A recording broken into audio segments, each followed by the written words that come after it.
happens to be Bisexual Awareness Week, and no one has acknowledged it. Lesbian History Month was in March. Nobody said a goddamn thing. Of course, lesbians get a month and we get a week. T.S. Madison, hello. It's such a pleasure to talk to you both. How are you doing today? How are you doing? How you doing? I'm doing fantastic. It's an absolute honor to speak with you both. I seen the movie this morning, and I'm still cracking up from some of the one-liners. So I'm very excited to see it again with a packed house because I know it's going to go down super well. Yes. One of the things that stood out for me was every generation, I think there's a new movie or there's a new TV show that the next upcoming generation of queer people will remember. That's the movie that they saw, that they felt seen in, they felt represented in. And I think because this movie is so big, this is going to be that movie for so many people. Yes. Can you individually remember what the show or movie was that you first saw that you were like, okay, I feel represented. I feel like I've seen myself on there. For me, Rory, I have to tell you, and I didn't see me fully, but I saw a portion of me that made me understand that this is who I was.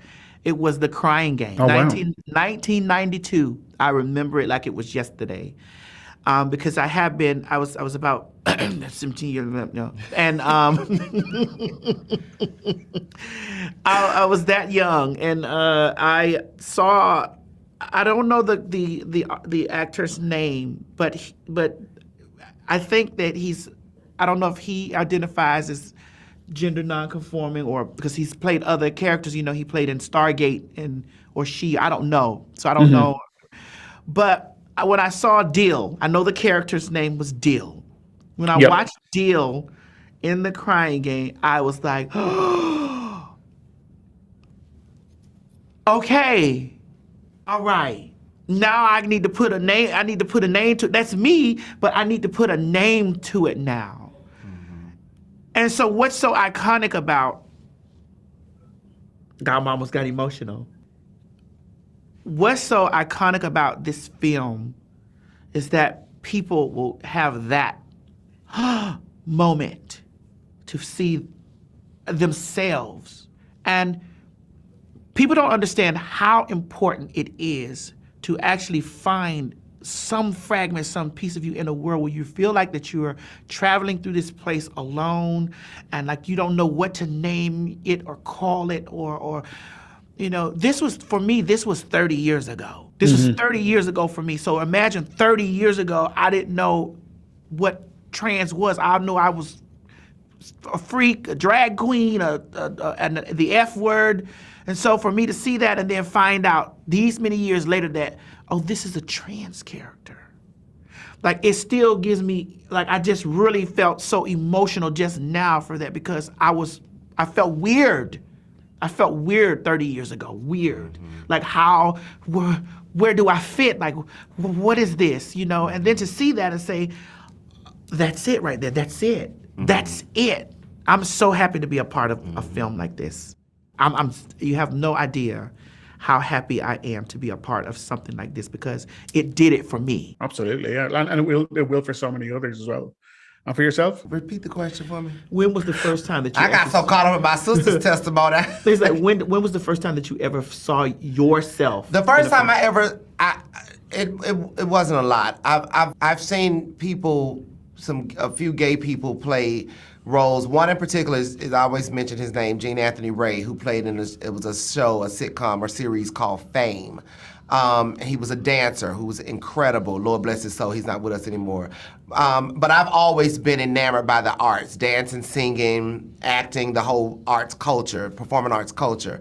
And that was the only time that I saw that. Any other time that I saw something that that resembled who I was, it was always some type of joke played by a straight person.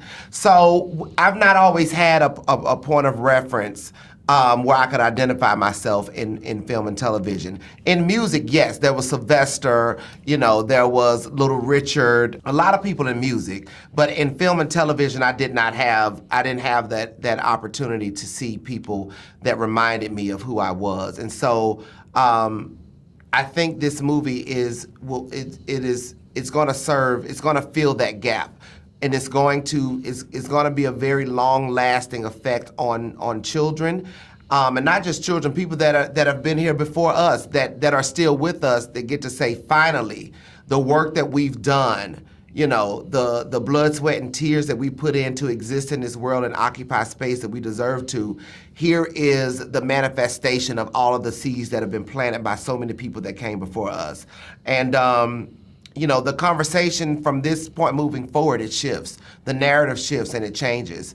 And we are now, we hold an equitable space in the entertainment industry from this point moving forward as LGBTQ people. Like, absolutely incredible. Like, I literally feel like I could talk to you all day about this movie, but unfortunately our time has wrapped up. But just as a goodbye, make this your open invitation. Anytime you want to come over to Ireland, to Dublin, to celebrate the Pride, you let me know. We would love to. Oh, we would love to. Listen, I have a very... We got to get... How can we get his We info? got to. Listen, I love... Oh, honey, we'll talk. Somebody get his information Y'all for get us. his info. Send us a message on the computer. Yeah. Miss I will- Lawrence on Instagram. Well, you know how to I'll find get you me. both I'm on the real Instagram T.S. and Twitter. Madison. Yeah, real T.S. Madison. you You know go. how to find me, child. I'll find you both. You find me, you find her. That's it. Problem solved. Love Thank you so you. much for your time My today. love. See you in Ireland. Yes. See you then. What is going on with you? My whole life, I've prided myself on being self-reliant, but this guy has gone into my head. Maybe you're both bottoms and that's the problem.